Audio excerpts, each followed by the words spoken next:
ನಮಸ್ಕಾರ ಸ್ನೇಹಿತರೆ, ನನ್ನ ಹೆಸರು ಅರುಣ. ನಾನೊಬ್ಬ ಅಮೂಲ್ ರೋಗಿ. ದೇವರ ದಯೆ, ಗುಂಪಿನ ಸಹಾಯ, ಹಿರಿಯ ಬಂಧುಗಳ ಅನುಭವ, ಬಲ ಭರವಸೆ ಹಾಗೂ 12 ಹುಚ್ಚೆಗಳ ಈ ಕಾರ್ಯಕ್ರಮ ಕುಡಿಯುವಂತಹ ಯಾವ ಮಾನಸಿಕ ಸೆಳೆತ ಇಲ್ಲ ಸ್ನೇಹಿತರೆ. ಯಾವುದೇ ಅಮಲವನ್ನು ಸೇವಿಸುವಂತ ಮನಸ್ಸು ಕೂಡ ಇಲ್ಲ, ಯೋಚನೆ ಕೂಡ ಇಲ್ಲ. ಸ್ಟೆಪ್ 9, ಹೆಜ್ಜೆ 9 ಅಥವಾ 9ನೇ ಹೆಜ್ಜೆ. ನೋಡ್ತಾ ನೋಡ್ತಾ 9ನೇ ಹೆಜ್ಜೆವರೆಗೆ ಬಂದ್ಬಿಟ್ವಿ. ಮೊದಲಿಗೆ ಪ್ರಾರಂಭ ಮಾಡಿದಾಗ ಇದು ಯಾವಾಗ ಅಲ್ಲಿಗೆ ರೀಚ್ ಆಗ್ತದ, ಎಷ್ಟರ ಮಟ್ಟಿಗೆ ಈ ಹೆಜ್ಜೆಗಳು ಎಲ್ಲರಿಗೆ ರೀಚ್ ಆಗ್ತದ ಅನ್ನುವಂತ ಸಂಶಯ ಬಹಳ ಕಾಡ್ತಾ ಇತ್ತು. ಬಟ್ ಭಗವಂತ ಸರಳವಾಗಿ ನಮ್ಮನ್ನ ಕೈ ಹಿಡಿದು ನಡೆಸ್ತಾನೆ. ಮಾಡುವಂತ, ಕೇಳುವಂತ, ಹೆಜ್ಜೆಗಳನ್ನ ಅನುಸರಿಸುವಂತ ಒಂದು ಸಣ್ಣ ಪ್ರಯತ್ನ ನಮ್ಮ ಮನಸ್ಸಿನಲ್ಲಿ ಪ್ರಾರಂಭ ಮಾಡಿಬಿಟ್ರೆ ಸಾಕು. ಇದಕ್ಕೇನು ದೊಡ್ಡ ಮಹಾ ತಪಸ್ಸು ಮಾಡ್ಬೇಕಂತೇನಿಲ್ಲ, ದೊಡ್ಡದಾಗಿ ಬೇರೆ ಎಲ್ಲವನ್ನ ಬಿಟ್ಟು ಇದನ್ನೇ ಮಾಡ್ಬೇಕಂತೇನಿಲ್ಲ. ಸರಳವಾಗಿ ನಮ್ಮ ಜೀವನದ ಜೊತೆ ಇದು ನಡೀತಾ ಹೋಗ್ತದೆ ಸ್ನೇಹಿತರೆ. ನಿನ್ನೆಯವರೆಗೆ ನಾವು 8ನೇ ಹೆಜ್ಜೆಯನ್ನ ಮುಗಿಸಿದೀವಿ. ಇವತ್ತಿನ ದೈನಂದಿನ ಪ್ರತಿಬಿಂಬ ಕೂಡ ಅದೇ ಇತ್ತು. ನಾವು ಹಾನಿ ಮಾಡಿದ ವ್ಯಕ್ತಿಗಳ ಹೆಸರನ್ನ ಪಟ್ಟಿ ಮಾಡುವಂತ ಮನಸ್ಸು ಮಾಡ್ಬೇಕಷ್ಟೆ. ಮನಸ್ಸಿದ್ರೆ ಮಾರ್ಗ ಅಂತ ಹೇಳಿ ಒಂದು ಕಡೆ ಅಲ್ಲಿ ಬರೀತಾರ. ಮನಸ್ಸಿದ್ರೆ ಮಾರ್ಗ, ಮನಸ್ಸಿದ್ರೆ 12 ಹೆಜ್ಜೆಗಳು ಯಾಕೆ ಎಲ್ಲವೂ ನಡೀತದೆ. 12 ಹೆಜ್ಜೆಗಳು ನಡೀತದೆ, 12 ಪರಂಪರೆಗಳು ಆಗ್ತಾವು. ಇಡೀ ಜೀವನದ ಅಥವಾ ಜೀವನದ ಕೊನೆಯ ದಿನಗಳವರೆಗೂ ಕೂಡ ಈ ಕಾರ್ಯಕ್ರಮವನ್ನ ನಮ್ಮ ಜೀವನದ ಅವಿಭಾಜ್ಯ ಅಂಗವಾಗಿ ಮಾಡ್ಕೊಂಡು ಆರಾಮಾಗಿ ಜೀವನ ಸಾಗಿಸ್ಬೋದು. ಏನ್ ತೊಂದ್ರೆ ಇಲ್ಲ. ಅದೇ ಮನಸ್ಸು ಬರಬೇಕು. ಇಲ್ಲಿ ಕೂಡ ಅಷ್ಟೇ 9ನೇ ಹೆಜ್ಜೆ ಬರ್ತದೆ ಇವತ್ತು. Made A direct amends to such people wherever possible, except when to do so would injure them or other. ಇಲ್ಲಿ ಮಾಡು ಅಂತ ಹೇಳ್ತಾನೆ. ಮಾಡಿದ ನಂತರ ಆಗುವಂತ ಪರಿಣಾಮಗಳ ಬಗ್ಗೆ ಯೋಚನೆ ಮಾಡು ಅಂತ ಹೇಳ್ತಾನೆ. ಮಾಡುವ ರೀತಿ ನೀತಿಗಳನ್ನ ಹೇಳಿಕೊಡ್ತಾರೆ. ಇದು ಅಷ್ಟು ಸರಳ ಕೆಲಸ ಅಲ್ಲ 9ನೇ ಹೆಜ್ಜೆ. ನೀವೆಲ್ಲವನ್ನ ಹೇಳಿದ್ದನ್ನ ನಾವು ಮಾಡ್ಕೊತ ಬಂದೀವಿ, ಇಲ್ಲ ಅಂತ ಹೇಳಂಗಿಲ್ಲ. ಬಿಗ್ ಬುಕ್ ಏನ್ ಹೇಳ್ತದ, ಅಥವಾ 12 ಹೆಜ್ಜೆಗಳು 12 ಪರಂಪರೆಗಳು ಏನ್ ಹೇಳ್ತದೆ, ಈ ಬುಕ್ ಏನ್ ಹೇಳ್ತದ, ಅದೆಲ್ಲವನ್ನ ಮಾಡ್ಕೊತ ಬಂದೀವಿ, ಇಲ್ಲ ಅಂತಲ್ಲ. ಈಗ ನೀವು ಇನ್ನೂ ಒಂದು ಹೆಜ್ಜೆ ಮುಂದೆ ಹೋಗ್ಲಿಕ್ಕೆ ರೆಡಿ ಆಗ್ರಿ ಅಂತ ಹೇಳ್ತೀರಿ. ಮೊದಲಿಗೆ ಎಲ್ಲವನ್ನ ರಿಪೀಟ್ ಮಾಡ್ಕೋತ ಬಂದ್ರೆ ಈ 7ನೇ ಹೆಜ್ಜೆಯಿಂದನ ನೋಡ್ಕೊಳ್ರಿ. 6ನೇ ಹೆಜ್ಜೆ ನಾವು ರೆಡಿ ಆಗ್ತೀವಿ, 7ನೇ ಹೆಜ್ಜೆಗಳಿಗೆ ದೈನ್ಯತೆಯಿಂದ ಬೇಡ್ಕೋತೀವಿ ಇವೆಲ್ಲವನ್ನು ತೆಗಿ ಅಂತ ಹೇಳಿ. ಭಗವಂತ ಮಾತ್ರ ತೆಗಿಲಿಕ್ಕೆ ಸಾಧ್ಯ. ಯಾಕೆ ಭಗವಂತ ಮಾತ್ರ ತೆಗಿಲಿಕ್ಕೆ ಸಾಧ್ಯ ಅಂದ್ರೆ ಈ ಅಮಲನ್ನು ಕೂಡ ನಮ್ಮಿಂದ ತೆಗೆದವನು ಅವನೇ. ಉನ್ನತ ಶಕ್ತಿ, ನಮಗಿಂತ ಮಿಗಿಲಾದ ಶಕ್ತಿನೇ ಅದನ್ನ ತೆಗೆದಿದ್ದು. ಹಿಂಗಾಗಿ ಇಲ್ಲಿರುವಂತ ಕುಂದುಕೊರತೆಗಳನ್ನು ಕೂಡ ಅವನೇ ತೆಗಿಲಿ ಅಂತ ಹೇಳಿ ದೈನ್ಯದಿಂದ ಬೇಡ್ಕೋತೀವಿ. ಇನ್ನು ಬೇಡ್ಕೊಳಕ್ ನಾವು ಅವನು ತೆಗಿಲಿಕ್ಕೆ ರೆಡಿ ಆದಾಗ ನಮ್ಮಲ್ಲಿ ಏನೇನಿದೆ ಅನ್ನುವಂಥದ್ದು ಬೇಕಲ್ಲ. ಆ ಒಂದು ಕಾರಣಕ್ಕಾಗಿ ಮತ್ತೊಮ್ಮೆ ನಾವು ಯಾರಿಗೆ ಏನೇನು ಹಾನಿ ಮಾಡೀವಿ ಆ ಹಾನಿ ಮಾಡಿದಂತ ಪಟ್ಟಿಯನ್ನ ಬರಿತೀವಿ, ಪಟ್ಟಿಯನ್ನ ಸಿದ್ಧ ಮಾಡಿಕೊಳ್ತೀವಿ. ಅಲ್ಲಿ ಕೂಡ ಏನ್ ದೊಡ್ಡ ಸಾಹಸದ ಕೆಲಸ ಇರಲಿಲ್ಲ. ಮೊದಲಿಗೆ ವಿರೋಧ ಇತ್ತು. ಪಟ್ಟಿನ ಯಾಕೆ ಮಾಡ್ಬೇಕು, ಇದೆಲ್ಲ ಯಾಕೆ ಬೇಕು ಅನ್ನುವಂಥ ವಿರೋಧ ಇರ್ತಿತ್ತು. ಆದ್ರೆ ಪಟ್ಟಿ ಮಾಡ್ರಿ, ಮೊದ್ಲೇಕ್ ಲಿಸ್ಟ್ ಮಾಡ್ರಿ ಸಾಕು ಅನ್ನುವಂಥ ಮಾತುಗಳು ಬಂದಾಗ ಅದಕ್ಕೂ ಕೂಡ ನಾವು ಧೈರ್ಯದಿಂದ ಮಾಡ್ತೀವಿ. ಈಗ ನಾಳೆ ನಡೀತದಲ್ಲ 4ನೇ ಪಟ್ಟಿ, 4ನೇ ಹೆಜ್ಜೆ ಪಟ್ಟಿ ಮಾಡ್ರಿ ಅಂತ ಹೇಳಿದಾಗ ಮೊದಲಿಗೆ ಗಲಿಬಿಲಿ ಆಗ್ತದ, ಮನಸ್ಸಿಲ್ಲ ನಂಗೆ. ಆಮೇಲೆ ಇವ್ರು ಹಿರಿಯರು ಕೊಟ್ಟಂತ ಎಲ್ಲ ವಿವರಣೆಗಳನ್ನ ಕೇಳಿದ ನಂತರ ಈ ಬುಕ್ಗಳನ್ನ, ಸಾಹಿತ್ಯಗಳನ್ನ, ನಮ್ಮ ಹಿರಿಯರು ನಡೆದುಕೊಂಡು ಬಂದ ರೀತಿಯನ್ನು ನೋಡಿದ ನಂತರ ಮಾಡುವಂತ ಧೈರ್ಯ ಬರ್ತದ, ಮಾಡುವಂತ ಮನಸ್ಸು ಬರ್ತದ. ಮಾಡುವಂತ ಮನಸ್ಸು ಬಂದಾಗ ಅದು ಸುಮ್ಮನೆ ಸರಳ ಕೈ ಹಿಡ್ಕೊಂಡು 8ನೇ ಹೆಜ್ಜೆ ನಡೆಸ್ಕೊಂತ ಲಿಸ್ಟ್ ಬರ್ಸ್ಕೊಂತ ಹೋಗ್ಬಿಡ್ತದೆ. ಏನು ಹಬ್ಬಬ್ಬ ಅಂದ್ರೆ ನನ್ನ ಜೀವನದಲ್ಲಿ ಎಷ್ಟು ಜನ ನನಗೆ ಪರಿಚಯ ಇರಬಹುದು, ವೈಯಕ್ತಿಕವಾಗಿ ಹೆಸರುಗಳನ್ನ ಒಳಗೊಂಡಂತೆ ಈ ನನ್ನ ಜೀವನದಲ್ಲಿ ಎಷ್ಟು ಜನರ ಪರಿಚಯ ನನಗಿರ್ಬೋದು, ಅವರ ಗುರುತು ನನಗಿರ್ಬೋದು. 1,000ನೋ 2,000ನೋ 3,000ನೋ ನಾನೇನು ದೊಡ್ಡ ಜನನಾಯಕ ಅಲ್ಲ. ಹಬ್ಬ ಅಂದ್ರೆ ಇಡೀ ಕರ್ನಾಟಕದ ಹಿಡ್ಕೊಂಡು, ನನ್ನ ಸಂಬಂಧಗಳಲ್ಲಿ ಹಿಡ್ಕೊಂಡು, ರಿಲೇಷನ್ಗಳಲ್ಲಿ ಹಿಡ್ಕೊಂಡು ಬಹಳ ಆದ್ರೆ 1,000ದಿಂದ 1,000 ಜನನೂ ಆಗಿರ್ಲಿಕ್ಕಿಲ್ಲ, 1,000 ಜನನೂ ಪರಿಚಯ ಇರ್ಲಿಕ್ಕಿಲ್ಲ ನಮ್ಗೆ. ಹೆಚ್ಚು ಕಮ್ಮಿ ಹಿಡೀರಿ 2,000 ಒಳಗೆ ಎಷ್ಟು ಮಂದಿಗೆ ನೋವನ್ನ ಉಂಟು ಮಾಡೀವಿ ಅನ್ನುವಂಥದ್ದನ್ನ ಬರೀಲಿಕ್ಕೆ ಎಷ್ಟೊತ್ತು ಬೇಕಾಗ್ತದೆ. ಒಬ್ಬರದ್ದು ನೆನಪು ಮಾಡ್ಕೊಂಡ್ರೆ ಇನ್ನೊಬ್ಬರದ್ದು ತಾನ ಆಟೋಮೆಟಿಕ್ ಆಗಿ ನೆನಪು ಹಾಕೋತ ಹೋಗ್ತದ.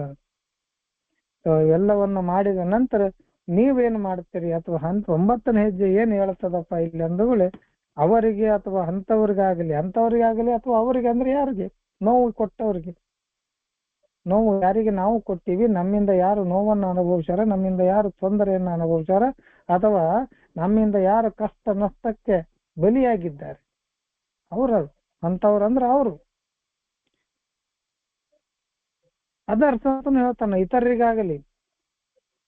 ಇತರರಿಗಾಕ ಅಂತ ಹೇಳಿ ಇಲ್ಲಿ ಪ್ರಶ್ನೆ ಬರಬಹುದು. ಅವರಿಗೆ ಅಂದ್ರೆ ಓಕೆ, ನಾವು ಯಾರಿಗೆ ಡೈರೆಕ್ಟ್ ಆಗಿ ಹಾರ್ಮ್ ಮಾಡೀವಿ ಅವ್ರಿಗೆ, ಅದು ಸಾಕು. ಮತ್ ಇತರರು ಯಾಕ ಅಂತಂದ್ರಾಗ, ಅದರ್ಸ್ ಯಾಕು ಅಂತಂದಾಗ, ನಾವು ಯಾರಿಗೆ ನೋವನ್ನ ಕೊಟ್ಟಿರ್ತೀವಿ, ನಾವು ಯಾರಿಗೆ ತೊಂದರೆ ಕೊಟ್ಟಿರ್ತೀವಲ್ಲ, ಅದರಿಂದ ಶ್ಯಾಡೋ ಇಫೆಕ್ಟ್ ಆಗಿರ್ತದೆ, ಮತ್ತೊಬ್ಬರಿಗೆ ಇಫೆಕ್ಟ್ ಬಿದ್ದಿರ್ತದೆ. ಉದಾಹರಣೆಗಳನ್ನು ಸಾಕಷ್ಟು ಹೇಳಬಹುದು. ನಾನು ಯಾರಿಗೋ ದುಡ್ಡನ್ನ ಮೋಸ ಮಾಡಿದೆ ಅಂತ ಇಟ್ಕೊಳ್ಳಿ, ದುಡ್ಡನ್ನು ಕೊಡ್ಲಿಲ್ಲ ಅಥವಾ ಕಳ್ಳತನ ಮಾಡಿದೆ ಅಥವಾ ಏನೋ ಮೋಸ ಮಾಡಿದೆ ಅಂತ ಇಟ್ಕೊಳ್ಳಿ. ಆ ಮನುಷ್ಯನ ಹತ್ರ ನಾವು ಆ ಮನುಷ್ಯ ಯಾವ ಕಾರಣಕ್ಕಾಗಿ ಆ ದುಡ್ಡನ್ನ ಇಟ್ಕೊಂಡಿದ್ದಾನ ಅನ್ನುವಂಥದ್ದನ್ನು ಯೋಚನೆ ಮಾಡ್ಬೇಕಾಗ್ತದೆ. ಅವನು ಯಾರೋ ತನ್ನ ಮಕ್ಕಳ ಎಜುಕೇಶನ್ಗೆ ಇಟ್ಟಿರ್ತಾನೋ, ಹೆಂಡತಿ ಆರೋಗ್ಯಕ್ಕೆ ಇಟ್ಕೊಂಡಿರ್ತಾನೋ, ಅಥವಾ ಮಕ್ಕಳ ಆರೋಗ್ಯಕ್ಕೋಸ್ಕರ ಇಟ್ಕೊಂಡಿರ್ತಾನೋ, ಯಾವುದೋ ಒಂದು ಉದ್ದೇಶಕ್ಕೆ ದುಡ್ಡನ್ನು ಇಟ್ಕೊಂಡಿರ್ತಾನೆ. ಆ ದುಡ್ಡನ್ನ ನಾವು ಲಪಟಾಯಿಸಿರ್ತೀವಿ, ಅಥವಾ ನಾವು ಮೋಸ ಮಾಡಿಸಿರ್ತೀವಿ, ಅಥವಾ ನಾವು ಅದನ್ನ ಅಪಹರಿಸಿರ್ತೀವಿ. So effect ಯಾರಿಗಾತು? ಪಾಪ ಅವನ ಮಕ್ಕಳಿಗೆ ಆತು. ದುಡ್ಡು ಯಾರಿಗೋಸ್ಕರ ಅವನು ತೆಗೆದಿಟ್ಟಿದ್ದ, ಆ ದುಡ್ಡು ಬಳಸ್ಕೋಬೇಕಾದಂಥವ್ರಿಗೆ ಇಫೆಕ್ಟ್ ಆಗ್ತದೆ. ಸ್ಯಾಡೋ ಇದು ಒಬ್ಬರಿಗೆ ನಾವು ಅದೇನೋ ನಮ್ ಕಡೆ ಹೇಳ್ತಾರ, ಏನೋ ಇಲಿ ಹೊಡ್ಯಾಕ್ ಹೋಗಿ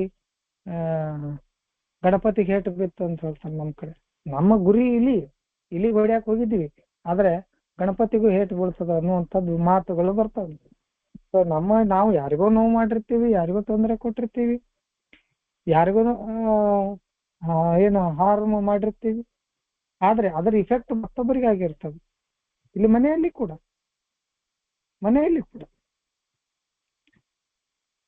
ನಾನು ಕೇವಲ ನನ್ನ ಹೆಂಡತಿಗೆ ಮೋಸ ಮಾಡಿರೋದಲ್ಲ, ನನ್ನ ಹೆಂಡತಿ ಜೊತೆಗೆ ನನ್ನ ಮಕ್ಕಳಿಗೂ ಮೋಸ ಮಾಡಿರ್ತಾನೆ. ಸ್ಯಾಡೋ ಇಫೆಕ್ಟ್ ಅಂತ ಹೇಳ್ತೇವೆ. ನೆರಳು, ಯಾರಿಗೆ ನೋವನ್ನ ಕೊಟ್ಟಿರ್ತೀವಿ ಅದರ ನೆರಳು ಇನ್ನೊಬ್ಬರಿಗೆ ಬಿದ್ದಿರ್ತೇನೆ. ನಾನು ಹೊಡೆದಿದ್ದು ನನ್ನ ಹೆಂಡತಿಗೆ, ಆದ್ರೆ ನೋವು ಪಟ್ಟಿದ್ದು ನನ್ನ ಮಕ್ಕಳು. ಜಗಳ ಹತ್ತಿದಾಗ, ಕುಡಿದು ಬಂದಾಗ ನಾನು ಹೊಡೆದ್ರೆ ನನ್ನ ಹೆಂಡತಿಗೆ ಹೊಡೆದಿರ್ತಿದ್ದೆ, ಇಲ್ಲ ಅಂತಲ್ಲ, ಹೊಡೆದಿನಿ. ಆದ್ರೆ ಆ ಹೊಡೆದಿದ್ದನ್ನ ನನ್ನ ಮಕ್ಕಳು ಅನುಭವಿಸ್ಯಾರ. ಅದಕ್ಕೆ ಅದು ಇತರರಿಗೆ ಅಂತ ಹೇಳ್ತಾರ. ನನ್ನ ವರ್ತನೆಯಿಂದ ಕೇವಲ ಡೈರೆಕ್ಟ್ ಆಗಿ ನೋವು ಅನುಭವಿಸಿದವ್ರು ಮಾತ್ರ ಇರುವುದಿಲ್ಲ, ಇಂಡೈರೆಕ್ಟ್ ಆಗಿ ಸ್ಯಾಡೋ ಅಂತ ಹೇಳ್ತೀವಿ, ಇಂಡೈರೆಕ್ಟ್ ಆಗಿ ಕೂಡ ನೋವನ್ನ ಅನುಭವಿಸಿದವ್ರು ಇರ್ತಾರ. ಅವರಿಗೂ ಕೂಡ ನಾವು ತಗೋಬೇಕಾಗ್ತದ ಅಂತ ಹೇಳ್ತಾರೆ. ಇಂಥ ಏನು ಜನ ಇರ್ತಾರ ಅವರಿಗೆ ಅಂದ್ರೆ ಡೈರೆಕ್ಟ್ ಆಗಿ ಇಂಡೈರೆಕ್ಟ್ ಆಗಿ ನಾವು ಯಾರಿಗೆ ತೊಂದರೆ ಮಾಡಿರ್ತೀವಿ ಅಂತವ್ರಿಗೆ ನೋವು ಆಗದೆ ಇರುವ ಸಂದರ್ಭಗಳಲ್ಲಿ ಅಥವಾ ಘಾಸಿ ಆಗುವ ಸಂದರ್ಭಗಳನ್ನು ಹೊರತುಪಡಿಸಿ ನಾವು ಇಲ್ಲಿ ಕ್ಷಮಾಪಣೆ ಕೇಳಿದೆವು ಅಂತ ಹೇಳ್ತಾರೆ. ನೇರವಾಗಿ ಕ್ಷಮಾಪಣೆ ಅಂದ್ರೆ, ನಾನು ಇವತ್ತು ಸರಿ ಹೊಂದಿದ್ದೀನಿ, ನಾನು ಇವತ್ತು ಸರಿ ಹೋಗ್ತಾ ಇದ್ದೀನಿ, ನಾನು ಮಾಡಿದ ಎಲ್ಲ ಕರ್ಮಗಳನ್ನ ನಾನು ನಿಮ್ಮ ಮುಂದೆ ನಿಂತು ಕ್ಷಮೆ ಕೇಳ್ತೀನಿ ಅಂತ ಕೇಳಿದಾಗ, ನಾವು ಕೇಳುವಂತ ಕ್ಷಮೆಯಿಂದ ಅವರಿಗೆ ಘಾಸಿ ಆಗಬಾರ್ದು, ಅವರಿಗೆ ನೋವಾಗಬಾರ್ದು, ಅವರಿಗೆ ಮತ್ತಷ್ಟು ಡಿಫಿಕಲ್ಟೀಸ್ ಆಗಬಾರ್ದು, ಅವರಿಗೆ ಮತ್ತಷ್ಟು ತೊಂದರೆಗಳಾಗ. 9ನೇ ಹೆಜ್ಜೆಯ ಸ್ಪಷ್ಟ ಉದ್ದೇಶ ಇದೆ. ಯಾಕಂದ್ರೆ ಕ್ವಶನ್ಗಳು ಅರೈಸ್ ಆಗ್ತಿದ್ವು. ನಮ್ಮ ಸರ್ಗಳು ಮೊನ್ನೆ ಅವತ್ತೆಲ್ಲ ಕೇಳಿದ್ರು, ಯಾಕೆ ಬೇಕಿದೆಲ್ಲ. ಅದಕ್ಕೆ ಇಲ್ಲಿ ಉತ್ತರ ಇದೆ 9ನೇ ಹೆಜ್ಜೆಯಲ್ಲಿ. ಈ ಸಾಹಿತ್ಯಗಳು ಹೇಗಂದ್ರೆ ಉತ್ತರ ಪ್ರಶ್ನೆಗಳನ್ನು ಎಬ್ಬಿಸ್ತಾವು, ಉತ್ತರವನ್ನು ಕೊಡ್ತಾ ಹೋಗ್ತಾವು. ಬೇರೆ ಪ್ರಶ್ನೆಯನ್ನ ಎಬ್ಬಿಸಿ ಅದಕ್ಕೆ ಉತ್ತರ ಇಲ್ಲದೆ ಈ ಸಾಹಿತ್ಯಗಳು ಮುಂದೆ ಹೋಗುದಿಲ್ಲ. ಏನು ಕ್ವಶನ್ಗಳು ನಮ್ಮ ಮನಸ್ಸಿನಲ್ಲಿ ಅರೈಸ್ ಆಗ್ಯಾವು, ನಮ್ಗೆ ಏನು ಸಮಸ್ಯೆ ಅನ್ನಿಸ್ತದ 9ನೇ ಹೆಜ್ಜೆ ಮಾಡ್ಬೇಕಾದ್ರೆ ಅಥವಾ 8ನೇ ಹೆಜ್ಜೆ ಮಾಡಿದ ನಂತರ ನಾವು ಏನು ಮಾಡ್ಬೇಕು ಅನ್ನುವಂಥದ್ದೆಲ್ಲವನ್ನ ಇಲ್ಲಿ ತಿಳಿಸ್ತಾ ಹೋಗ್ತಾರೆ. ಈಕ್ವಲಿ ಮೇಂಟೈನ್ ಮಾಡ್ಕೊಂತ ಹೋಗ್ತಾರೆ. ಇಲ್ಲಿ ಸ್ಟ್ರಿಕ್ಟ್ ಆಗಿನೂ ಕೂಡ ಇದನ್ನ ಮಾಡ್ಲೇಬೇಕು, ಇದನ್ನ ಮಾಡಿಂದ ನೀನು ಉಜ್ಜಳಕ್ಕೆ ಅಂತಾನು ಹೇಳೋದಿಲ್ಲ. ಅವರಿಗೆ ಅಥವಾ ಇತರರಿಗೆ ಘಾಸಿಯಾಗುವ ಸಂದರ್ಭಗಳನ್ನು ಹೊರತುಪಡಿಸಿ ಸಾಧ್ಯವಿದ್ದಲ್ಲೆಲ್ಲ ನಾವು ನೇರವಾಗಿ ಕ್ಷಮಾಪಣೆ ಕೇಳಿ ಸಾಕು. ಒಂದು 75 to 80%, 80% ತನಕ ನಾವು ಡೈರೆಕ್ಟ್ ಆಗಿ ಕ್ಷಮೆ ಕೇಳ್ಬೋದು. ಅಂತ ತಪ್ಪುಗಳು ನಮ್ಮಲ್ಲಿ ಇರ್ತಾವ. ಉಳಿದ ಒಂದು 20% ಇರ್ತಾವ, ಅವು ನಿಮಗೂ ಗುರ್ತು ನಾನು ಏನು ಹೇಳಕ್ ಹೊರಟಿದ್ದೀನಿ ಅಂತ. ಕೆಲವೊಂದಿಷ್ಟು ಇರ್ತಾವ, ಅವುಗಳಿಗೆ ಡೈರೆಕ್ಟ್ ಆಗಿ ಕ್ಷಮೆ ಕೇಳುವುದಿಲ್ಲ. ಅದೆಲ್ಲದಕ್ಕಿಂತ ಹೆಚ್ಚಾಗಿ ನನ್ನನ್ನು ನಾನು ಸ್ವಚ್ಛ ಮಾಡ್ಕೋಬೇಕು, ನನ್ನನ್ನು ನಾನು ಶುದ್ಧೀಕರಿಸಬೇಕು ಅಂತ ಹೇಳಿ ನನ್ನ ಮನಸ್ಸಿನಲ್ಲಿರುವುದನ್ನ, ನನ್ನ ದೇಹದ ಒಳಗಿರುವಂಥದ್ದು ಅಥವಾ ನನ್ನ ಮನದಲ್ಲಿ ಇರುವಂಥದ್ದೆಲ್ಲವನ್ನ ನಾನು ಮತ್ತೊಬ್ಬರ ಹೆಗಲಿಗೆ ಹಾಕೋಕ ಆಗುವುದಿಲ್ಲ. ಮತ್ತೊಬ್ಬರ ಹೆಗಲ ಮೇಲೆ ಮತ್ತೊಬ್ಬರ ಜೀವನದಲ್ಲಿ ಹಾಕುವಂಗಿಲ್ಲ. ನಮ್ಮ ಮನೆಯ ಕಸವನ್ನ ಎಲ್ಲಿ ಹಾಕಬೇಕು ಅಲ್ಲೇ ಹಾಕಬೇಕು ಹೋಗಿ. ಅದನ್ನು ಬಿಟ್ಟು ನಮ್ಮ ಮನೆಯ ಕಸವನ್ನು ಮತ್ತೊಬ್ಬರ ಕಂಪೌಂಡ್ ನಲ್ಲಿ ಒಗಿತೀನಿ ಅಂದ್ರೆ ಆಗುದಿಲ್ಲ. ನನ್ನಲ್ಲಿ ನಾನು ಸ್ವಚ್ಛ ಆಗ್ಬೇಕು, ಏನ್ ಮಾಡೀನಿ ಅದನ್ನ ಎಲ್ಲವನ್ನ ಹೇಳಿಬಿಡ್ತೀನಿ, ಮುಂದಿದ್ದವ್ರಿಗೆ ಏನ್ ಬೇಕಾದಾಗ್ಲಿ ಅನ್ನುವಂಗಿಲ್ಲ. ಅದಕ್ಕೆ ಹೇಳ್ತಾರ ಅವರು, ಘಾಸಿಯಾಗುವ ಸಂದರ್ಭಗಳನ್ನು ಹೊರತುಪಡಿಸಿ ಅಥವಾ ಅವರಿಗೆ ನೋವಾಗುವ ಸಂದರ್ಭಗಳನ್ನು ಹೊರತುಪಡಿಸಿ ಅಥವಾ ಅವರಿಗೆ ದುಃಖವನ್ನು ಉಂಟು ಮಾಡುವಂತ ಸಂದರ್ಭಗಳನ್ನೆಲ್ಲವನ್ನು ಹೊರತುಪಡಿಸಿ ನಾವು ಕ್ಷಮಾಪಣೆ ಕೇಳಲಿಕ್ಕೆ ರೆಡಿ ಆಗ್ಬೇಕು. ಈ ಎಲ್ಲವನ್ನ ಮಾಡಬೇಕಾದ್ರೆ ನಮ್ಮಲ್ಲಿ ಏನಿರಬೇಕು, ನಮಗೆ ಏನು ನಾವು ಏನನ್ನ ಇಲ್ಲಿ ಸರಿಯಾಗಿ ಅರ್ಥ ಮಾಡ್ಕೋಬೇಕು ಅನ್ನುವಂಥದ್ದು 9ನೇ ಹೆಜ್ಜೆಯಲ್ಲಿ ಇದೆ. ನಾನು ಕೂಡ ಇಲ್ಲಿ ಸ್ಕ್ರೀನ್ ಶೇರ್ ಮಾಡ್ತೀನಿ. ಸೊ ದಯವಿಟ್ಟು ಪ್ರಶಾಂತ ಧಾಮದ ಸ್ನೇಹಿತರು ಮೊದಲನೇ 2 ಪ್ಯಾರವನ್ನು ಓದಿ ಸರ್. ನಮಸ್ಕಾರ ಬಂಧುಗಳೇ. 12 ಹೆಜ್ಜೆಗಳು ಮತ್ತು 12 ಪರಂಪರೆಗಳು, ಪುಟ ಸಂಖ್ಯೆ 80, 9ನೇ ಹೆಜ್ಜೆ. ಅಂತವರಿಗಾಗಲಿ ಇತರರಿಗಾಗಲಿ ತೊಂದರೆಯಾಗುವ ಸಂದರ್ಭಗಳ ಹೊರತಾಗಿ ಸಾಧ್ಯವಾದ ಕಡೆಗಳೆಲ್ಲ ನೇರವಾಗಿ ಕ್ಷಮಾಪಣೆ ಕೇಳಿದೆವು. ನಾವು 9ನೇ ಹೆಜ್ಜೆ ಅಭ್ಯಸಿಸುವಾಗ ನಮಗೆ ಅಗತ್ಯ ಬೀಳುವ ಗುಣವಿಶೇಷಗಳೆಂದರೆ ಸರಿಯಾದ ತೀರ್ಮಾನ, ವೇಳೆಯ ಸಮರ್ಪಕ ಅಂದಾಜು, ಧೈರ್ಯ ಮತ್ತು ಜಾಗ್ರತೆ. ನಾವು ಹಾನಿ ಮಾಡಿದ ವ್ಯಕ್ತಿಗಳ ಪಟ್ಟಿ ಮಾಡಿದ ನಂತರ, ಪ್ರತಿ ಘಟನೆಯ ಬಗ್ಗೆ ಕೂಲಂಕುಷ ಯೋಚಿಸಿದ ನಂತರ, ಮುಂದುವರಿಯಲು ಬೇಕಾದ ಸರಿಯಾದ ಭಾವನೆಯನ್ನು ಹೊಂದಿಸಿಕೊಂಡ ನಂತರ, ನಾವು ಶೀಘ್ರ ಪರಿಹಾರ ಒದಗಿಸಲು ಅಪೇಕ್ಷಿಸುವಂತಹದ್ದು ಬರು ಹಲವಾರು ವಿಭಿನ್ನ ಸ್ಥಳಗಳಲ್ಲಿ ಹಂಚಿ ಹೋಗಿರುವುದನ್ನು ನಾವು ಕಾಣುತ್ತೇವೆ. ನಮ್ಮ ಸೀಮಿತತ್ವವನ್ನು ಕಾಪಾಡಿಕೊಳ್ಳಬಲ್ಲವೆನ್ನುವ ವಿಶ್ವಾಸ ನಮ್ಮಲ್ಲಿ ಹುಟ್ಟುತ್ತಲೇ ನಾವು ಎದುರಿಸಬೇಕಾದವರು ಇರುತ್ತಾರೆ. ಅಲ್ಲದೆ ಇನ್ನು ಕೆಲವರಿಗೆ ನಾವು ಆಂಶಿಕ ಪರಿಹಾರವನ್ನಷ್ಟೇ ಮಾಡಬಹುದು ಹೊರತು ಸಂಪೂರ್ಣ ಪ್ರಕಟಣೆಯು ಅವರಿಗೆ ಅಥವಾ ಇತರರಿಗೆ ಇಳ್ಳೆಯದಕ್ಕಿಂತ ಹೆಚ್ಚಿನ ಅಪಾಯವನ್ನೇ ಮಾಡಬಹುದು. ಇನ್ನು ಕೆಲವು ಪರಿಸ್ಥಿತಿಗಳಲ್ಲಿ ನಾವು ಏನು ಮಾಡಲಾಗದೆ ಇರಬೇಕಾಗಬಹುದು. ಅಲ್ಲದೆ ಶೀಘ್ರ ವೈಯಕ್ತಿಕ ಸಂಪರ್ಕ ಮಾಡುವುದು ಅಸಾಧ್ಯವಾದೀತು.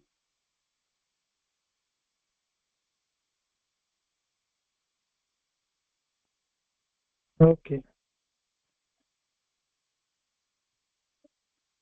ಸೊ 9ನೇ ಹೆಜ್ಜೆಯನ್ನ ನಾವು ಮಾಡಬೇಕಾದ್ರೆ ಅಥವಾ ಅನುಸರಿಸಬೇಕಾದ್ರೆ, ನಮ್ಮ ಜೀವನದಲ್ಲಿ ಅದನ್ನು ನಾವು ತೆಗೆದುಕೊಳ್ಳಲಿಕ್ಕೆ ಸಿದ್ಧನಾಗಬೇಕಾದ್ರೆ ನಮ್ಮಲ್ಲಿ ಏನು ಬೇಕು ಅಂತ ಹೇಳಿದ್ರೆ, 1ನೇದು ಹೇಳ್ತಾರ ಅವ್ರು, ಗುಡ್ ಜಡ್ಜ್ಮೆಂಟ್, ಸರಿಯಾದ ತೀರ್ಮಾನ. ಗುಡ್ ಜಡ್ಜ್ಮೆಂಟ್, ಸರಿಯಾದ ತೀರ್ಮಾನ. A careful sense of timing, ಸಮಯ ಎಲ್ಲವನ್ನ ನಿರ್ಧಾರ ಮಾಡ್ತದೆ.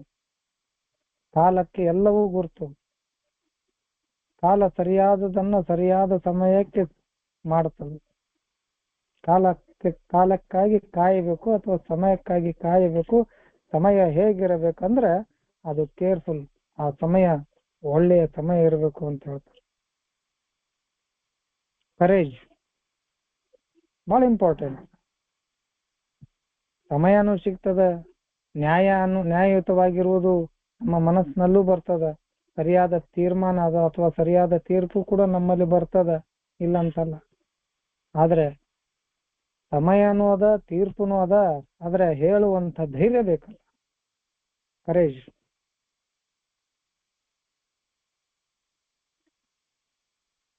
ಅದರ ಜೊತೆಗೆ ಜಾಗೃತೆ, ಪ್ರಾಡೆನ್ಸ್. ಜಾಗೃತೆ, ಧೈರ್ಯ, ಸರಿಯಾದ ಸಮಯ, ಸರಿಯಾದ ತೀರ್ಮಾನ. ಒಳ್ಳೆಯ ತೀರ್ಮಾನ, ಒಳ್ಳೆಯ ಸಮಯ, ಧೈರ್ಯ, ಅದರ ಜೊತೆಗೆ ಜಾಗೃತೆ. ಈ ಎಲ್ಲ ಕ್ವಾಲಿಟೀಸ್ಗಳು ನಮಗೆ ಬೇಕಾಗ್ತದೆ 9ನೇ ಹೆಜ್ಜೆಯೊಳಗೆ. ನಾವು ಯಾವಾಗ 9ನೇ ಹೆಜ್ಜೆಯನ್ನ ತಗೊಳ್ಳಿಕ್ಕೆ ಹೋಗ್ತೀವಿ ಅವಾಗ ನಮಗೆ ಈ ಎಲ್ಲ ಕ್ವಾಲಿಟೀಸ್, ಇವು ಎಲ್ಲ ಗುಣ ವಿಶೇಷಗಳು, ಈ ಎಲ್ಲ ವಿಶೇಷ ಒಂದಿಷ್ಟು ಸಾಮರ್ಥ್ಯಗಳು ಅಂತಾನು ಅನ್ಕೋಬಹುದು, ಗುಣಗಳು ಅನ್ಕೊಂಬೋದು, ಎಲ್ಲವೂ ಬೇಕು. ಇವು ಸುಮ್ಮನೆ ಬರುವುದಿಲ್ಲ. ಕುಡಿದು ಕುಡಿದು ಕುಡಿದು ಕುಡಿದು ಯೋಚನೆ ಮಾಡುವಂತ ಶಕ್ತಿನ ಕಳ್ಕೊಂಡಿದ್ವಿ. ಯಾವುದು ಸರಿ, ಯಾವುದು ತಪ್ಪು, ಯಾವುದು ಅಸಹ್ಯ, ಯಾವುದು ಒಳ್ಳೆಯದು, ಯಾವುದು ಕೆಟ್ಟದ್ದು, ಯಾವುದು ನನಗೆ ಒಳ್ಳೇದು ಅಥವಾ ನನ್ನಿಂದ ಯಾರಿಗೆ ಕೆಟ್ಟ, ಇವು ಯಾವ ಯೋಚನೆಯ ಪರಿವೇ ನಮಗಿರ್ಲಿಲ್ಲ. ಇಲ್ಲಿ ಬಂದ ನಂತರ ಈಗ ಬೇಕಾಗ್ತದ ಜಜ್ಮೆಂಟ್ ಮಾಡೋದ್ಬೇಕು, ಸರಿಯಾದ ತೀರ್ಮಾನ ನಮಗ್ ತಗೊಳಕ ಬರ್ತಿರ್ಲಿಲ್ಲ.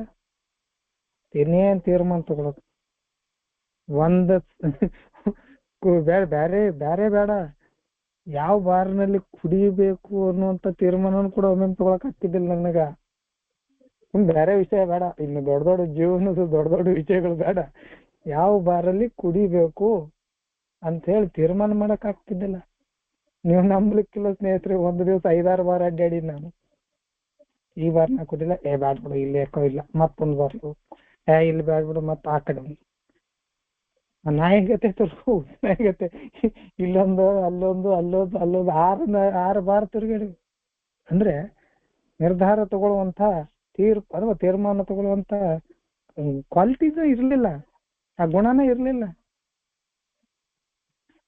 ಸೊ ಇಲ್ಲಿ ಬಂದ ನಂತರ 9ನೇ ಹೆಜ್ಜೆ ತನಕ ಬಂದ ನಂತರ ಸ್ವಲ್ಪ ಮಟ್ಟಿಗೆ ತಿಳುವಳಿಕೆ ಬರ್ತಾ ಇದೆ. ಒಂದು ಪಟ್ಟಿಯನ್ನ ಮಾಡಿದ ನಂತರ ನಾವು ಯಾರು, ಏನು, ಹೇಗೆ ಮಾಡಿದ್ವಿ, ಏನಾಯ್ತು, ನಮ್ಮ ಬದುಕಲ್ಲಿ ನಾವು ಹೇಗೆ ವರ್ತಿಸಿದ್ವಿ, ನಮ್ಮ ವರ್ತನೆಗಳು ಹೇಗಿದ್ವು, ನಮ್ಮಿಂದ ಯಾರ್ಯಾರಿಗೆ ತೊಂದರೆ ಆಯ್ತು, ಎಲ್ಲವ ಪಟ್ಟಿಗಳನ್ನ ಮಾಡಿದ ನಂತರ ಪ್ರತಿಯೊಂದು ಘಟನೆಯ ಬಗ್ಗೆ ನಾವು ಕುಲಂಕುಷವಾಗಿ ಯೋಚಿಸ್ತೀವಿ. ಯಾಕೆ ಹಂಗಾಯ್ತು, ಏನಾಯ್ತು, ನನ್ನ ಪಾತ್ರ ಏನಾಯ್ತು, ನನಗ್ಯಾಕೆ ಆ ಥರ ಆಯ್ತು, ನಾನು ಯಾಕೆ ಆ ಥರ ಮಾಡಿದೆ, ಎಲ್ಲವನ್ನು ಕುಲಂಕುಷವಾಗಿ ಯೋಚಿಸಿದ ನಂತರ ಮುಂದುವರಿಬೇಕಾಗಿದೆ. ಮುಂದುವರಿಯಕ್ಕೆ ಬೇಕಾದಂಥದ್ದು ಏನಪ್ಪಾ ಅಂದ್ರೆ ಸರಿಯಾದ ಭಾವನೆಯನ್ನು ನಾವು ಹೊಂದಿಸ್ಕೋಬೇಕು. ಸರಿಯಾದ ಭಾವನೆಯನ್ನು ನಾವು reflected carefully upon each instances ಅಂತ ಹೇಳ್ತಾರ.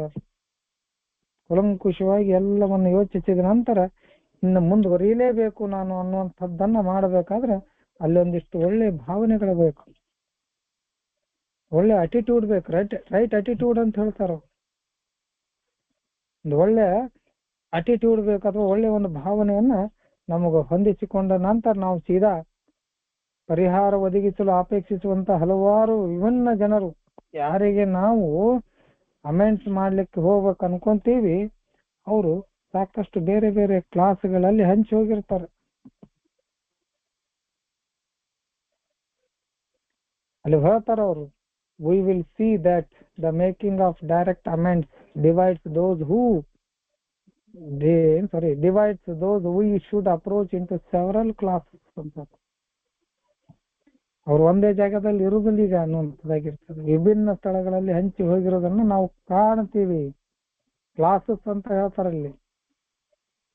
ನಾವು ಯಾರಿಗೆ ನೋವು ಕೊಟ್ಟಿರ್ತೀವಿ ಅವರು ಬೇರೆ ಬೇರೆ ಸ್ಥಿತಿಗತಿಗಳಲ್ಲಿ ಈ ಜೀವನ ನಡೆಸ್ತಿರ್ತಾರೆ. ಕೆಲವೊಬ್ರು ಅತ್ಯುನ್ನತ ಸ್ಥಾನಕ್ಕೆ ಹೋಗಿರ್ತಾರ, ಕೆಲವೊಬ್ರು ನಮಗಿಂತ ಹಿಂದೆ ಉಳಿದಿರ್ತಾರೆ, ಕೆಲವೊಬ್ರು ಪತ್ತೆನೇ ಇರುದಿಲ್ಲ, ಕೆಲವೊಬ್ರು ಸಮಾಜದಲ್ಲಿ ದೊಡ್ಡದಾದಂತ ಒಂದು ಸ್ಥಾನವನ್ನು ಹೊಂದಿರ್ತಾರ, ಕೆಲವೊಂದಿಷ್ಟು ಜನ ಅಧಿಕಾರವನ್ನು ಹೊಂದಿರ್ತಾರ, ಕೆಲವೊಂದಿಷ್ಟು ಜನ ಬೇರೆ ಬೇರೆ ಕ್ಲಾಸ್ಗಳಲ್ಲಿ ಹಂಚಿ ಹೋಗಿರ್ತಾರ. ನಾವು ಯಾರಿಗೆ ಸೀದಾ ಅಮೆಂಡ್ಸ್ ಮಾಡ್ಲಿಕ್ಕೆ ಹೋಗ್ತೀವಿ ಅಥವಾ ನಮ್ಮ ಕ್ಷಮೆ ಕೇಳಲಿಕ್ಕೆ ಹೋಗ್ತೀವಿ ಅಥವಾ ಪರಿಹಾರವನ್ನು ಒದಗಿಸ್ಲಿಕ್ಕೆ ಹೋಗ್ತೀವಿ, ಅಂತವ್ರು ಬೇರೆ ಬೇರೆ ಜಾಗದಲ್ಲಿ ಹರಿದು ಹಂಚಿ ಹೋಗಿರ್ತಾರ. ಕೆಲವೊಬ್ರು ಕೈಗೆ ಸಿಗುದಿಲ್ಲ, ಕೆಲವೊಬ್ರು ದೂರದ ದೇಶಗಳಲ್ಲಿ ಹೋಗಿ ಕೂತಿರ್ತಾರ, ಕೆಲವೊಬ್ರು ಇನ್ನೂ ತನಕ ನನಗೆ ಪತ್ತೇನೇ ಇಲ್ಲ ಯಾವ ಊರಲ್ಲಿ ಅದಾರ, ಅಡ್ರೆಸ್ ಏನು ಅಂತ ಹೇಳಿ, ಅವರ ಸ್ಥಿತಿಗತಿಗಳೇನು, ಅವ್ರ ಇವತ್ತಿನ ಪೊಸಿಷನ್ ಏನು, ಸಮಾಜದಲ್ಲಿ ಅವರ ಗೌರವ ಏನು, ಅವೆಲ್ಲವೂ ಇವತ್ತು ನನಗೆ ಗುರ್ತ ಇಲ್ಲ.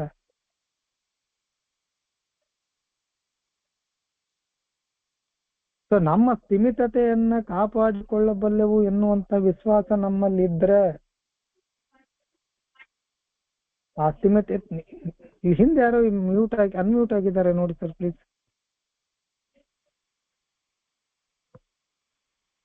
Prakash Mangaluru, okay fine.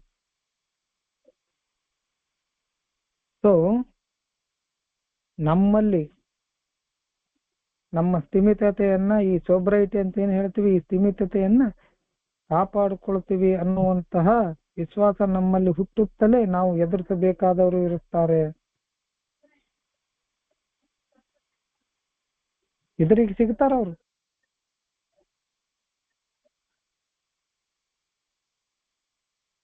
ಈ ಮೇಂಟೈನ್ ಮಾಡ್ಲಿಕ್ಕೆ ಅಥವಾ ನಮ್ಮ ಸೋಬ್ರೈಟಿಯನ್ನ, ನಮ್ಮ ಸ್ಥಿಮಿತತೆಯನ್ನ ಕಾಪಾಡಿಕೊಳ್ಳುವಂತ ವಿಶ್ವಾಸ ನಮ್ಮಲ್ಲಿ ಬರುತ್ತಲೇ ಅವ್ರು ಎದುರಿಗೆ ಸಿಗ್ತಾರ. ಅಲ್ಲದೆ ಕೆಲವರಿಗೆ ನಾವು ಅಂಶಿಕವಾಗಿ ಪರಿಹಾರವನ್ನ ಕೊಡಬಹುದು ಅಥವಾ ಮಾಡಬಹುದು. ಸ್ವಲ್ಪ ಮಟ್ಟಿನ ಪರಿಹಾರವನ್ನ ಕೊಡಕ್ಕಾಗ್ತದ, ಅಥವಾ ಸಂಪೂರ್ಣವಾಗಿ ಎಲ್ಲವನ್ನ ಹೇಳಲಿಕ್ಕೂ ಕೂಡ ಆಗುದಿಲ್ಲ. ಕೆಲವೊಮ್ಮೆ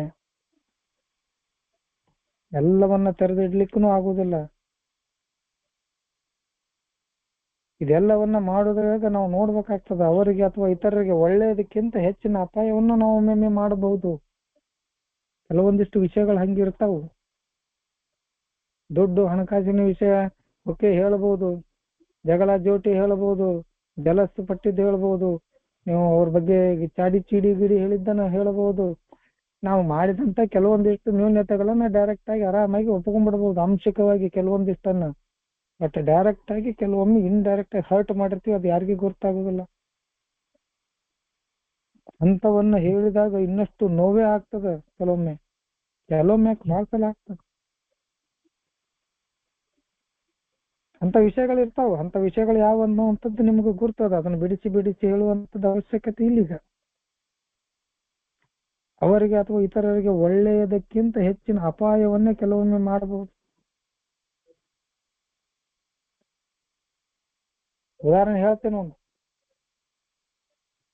ಯಾವ್ದೋ ಒಂದು ಹುಡುಗಿ ಇತ್ತು ನಮ್ಮ ಜೀವನದಲ್ಲಿ, ಎಲ್ಲೋ ತಣ್ಣಗ ಲಗ್ನ ಆಗ್ಯದಾಳ, ಮಕ್ಕಳದ ಗಂಡದನ ಬೇಸಿರ್ತಾನ. ನಾನು ನೋವು ಕೊಟ್ಟಿನಕ್ಕಿಗೆ ಅಂತೇಳಿ ಹೋಗಿ ಹುಡುಕಾಡ್ಕೊಂತ ಹೋಗಿ ಆಕಿನ ಮುಂದೆ ನಿಂತು, ಆಕಿನ ಗಂಡನ ಮುಂದೆ ನಿಂತು, ನಾನು ನಿನ್ನ ಹೆಂಡತಿ ಗುಡಿ ಹಿಂಗದಿನ ಹಂಗಿತ್ತಂತೆಲ್ಲ ಹೇಳ್ಬಿಟ್ರೆ ಏನಾಕತಿ? ಯಾಕೆ ಓಪನ್ ಆಗಿ ಹೇಳ್ತಾ ಇದ್ದೀನಿ ಅಂದ್ರೆ, ಮುಂದೆ ಇವುಗಳ ಮಾತು ಬರುದಿಲ್ಲ. ಸಮಸ್ಯೆ ಏನಾಗ್ತದ ಅಂದ್ರೆ ಅಂತ ವಿಷಯಗಳಿರ್ತಾವು. ಸೊ ಅಂತ ವಿಷಯಗಳಲ್ಲಿ ನಾವು ಅವ್ರಿಗೆ ಹೆಚ್ಚಿನ ನೋವನ್ನೇ ಕೊಡ್ತೇವೆ, ಆತರ ಏನು ಮಾಡ್ಲಿಕ್ಕೆ ಹೋದಾಗ. ಅದಕ್ಕೆ ಅವ್ರ ಮೇಲೆ ಬರೀತಾರ. ನಮ್ಮಲ್ಲಿ ಒಳ್ಳೆ ಏನು ಗುಣಗಳು ಇರಬೇಕು, ಇವೆಲ್ಲವನ್ನ ಮಾಡ್ಬೇಕಾದ್ರೆ ಒಳ್ಳೆ ತೀರ್ಮಾನ ಮಾಡುವಂಥದ್ದು, ಸಮರ್ಪಕವಾಗಿ ಈ ಸಮಯವನ್ನ ನಾವು ನೋಡ್ಕೊಳ್ಳೋದು, ಮತ್ತು ಧೈರ್ಯ ಇರಬೇಕು, ಮತ್ತು ಜಾಗೃತವಾಗಿರ್ಬೇಕು ಅಂತ ಹೇಳ್ತಾರೆ. ಸೊ ನಾವು ನಮ್ಮ ಈ ಅಮೆಂಡ್ಸ್ ಅನ್ನ, ಅಥವಾ ನಾನು ಕ್ಷಮೆ ಕೇಳಿ ನಾನು ಅಗದಿ ಶುಭ್ರವಾಗಿ ಹಿಮದಂತೆ ಹೊಳಿಬೇಕು ಅಂತ ಹೇಳಿ ನನ್ನ ಎಲ್ಲ ಕಪ್ಪು ಕಲೆಗಳನ್ನ ಇನ್ನೊಬ್ಬರಿಗೆ ಹಚ್ಚುವಂತದ್ದಲ್ಲ. ಅವರಿಗೆ ಅಥವಾ ಇತರರಿಗೆ ಒಳ್ಳೆಯದಕ್ಕಿಂತ ಹೆಚ್ಚಿನ ಅಪಾಯವನ್ನೇ ನಾವು ಮಾಡಬಹುದು.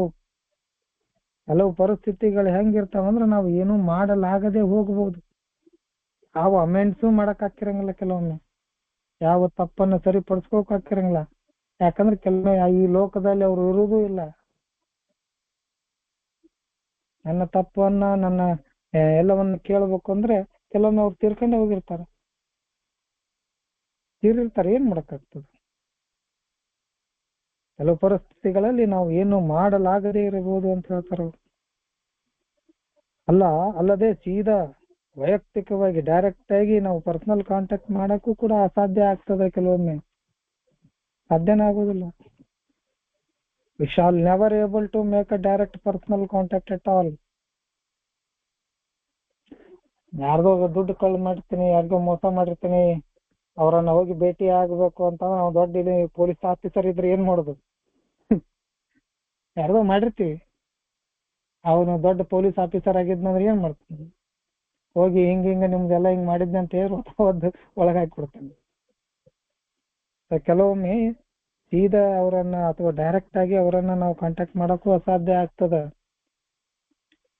ಎಲ್ಲ ಪಾಸಿಬಿಲಿಟಿಗಳನ್ನ ಇಲ್ಲಿ ಹೇಳ್ಕೊತ ಹೋಗ್ತಾರ ಅವರು.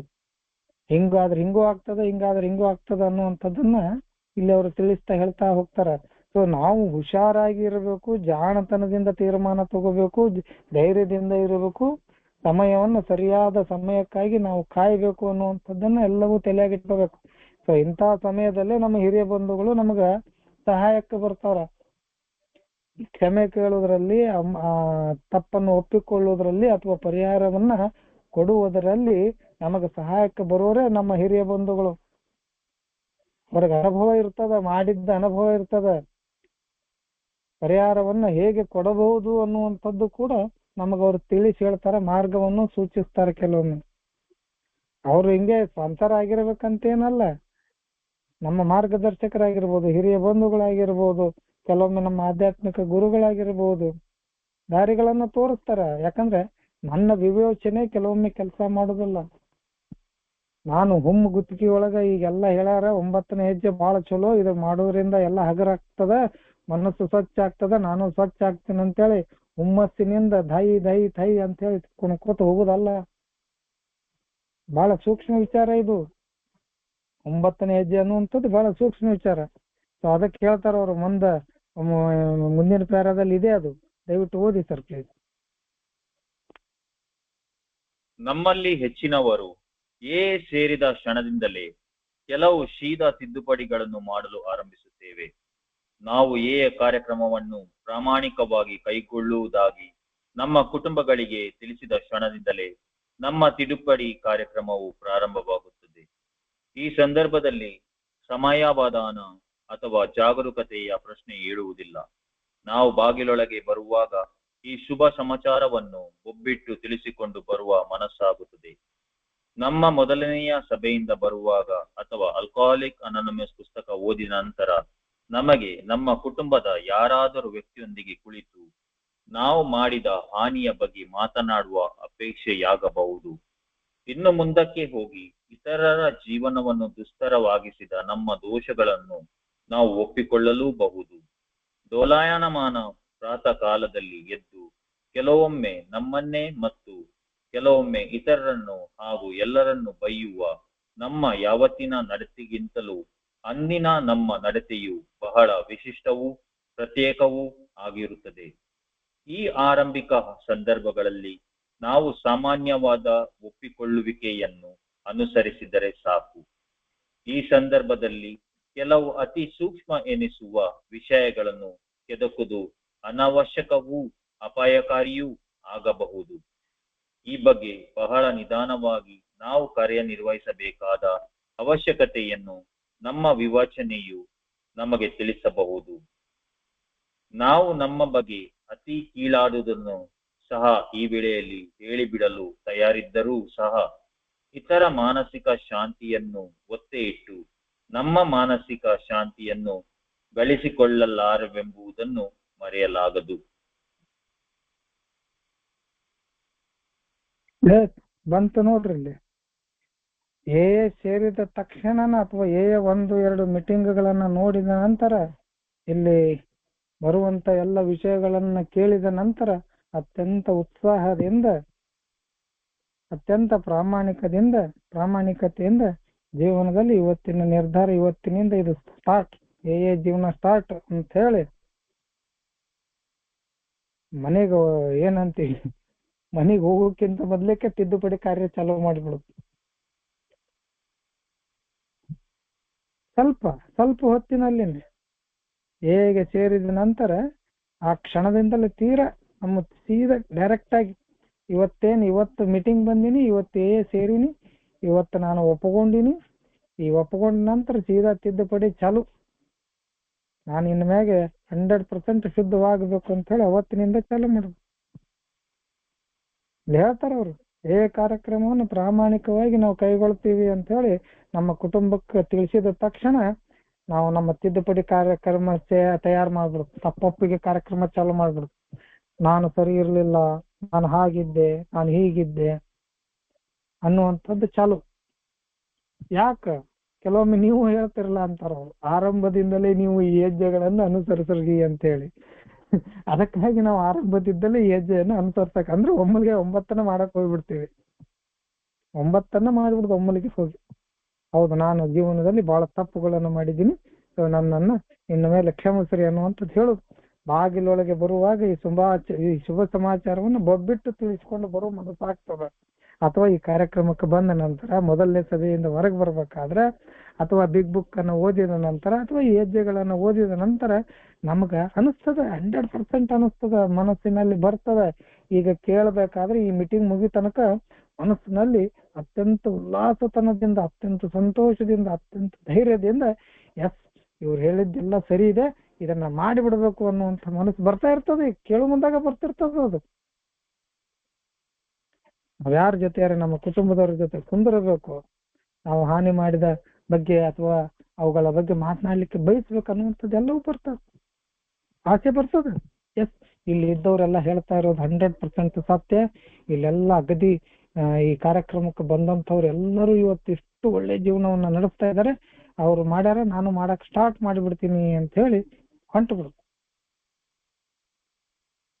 ಸಾಕಷ್ಟು ಇನಿಷಿಯಲ್ ಸ್ಟೇಜ್ ಅಂತ ಹೇಳ್ತೀವಿ, ಇನಿಷಿಯಲ್ ಪೀರಿಯಡ್ ಅಂತ ಹೇಳ್ತೀವಿ. ಪ್ರಾರಂಭದ ದಿನಗಳಲ್ಲಿ ಕೆಲವೊಂದಿಷ್ಟು ತಪ್ಪುಗಳನ್ನು ಒಪ್ಕೊಂಡ್ಬಿಡುದು. ಎಸ್ ನಮ್ಮ ದೋಷಗಳನ್ನು ಒಪ್ಕೊಳ್ಳೋದು, ಇಲ್ಲ ಅಂತ ಹೇಳಂಗಿಲ್ಲ. ಮುಂಜಾನೆ ಎದ್ದು ಕೆಲವೊಮ್ಮೆ ನಮ್ಮ ಎಲ್ಲ ಅಟಿಟ್ಯೂಡ್, ನಮ್ಮ ಎಲ್ಲ ಬಿಹೇವಿಯರ್ಗಳನ್ನ ಚೇಂಜ್ ಮಾಡೋದು.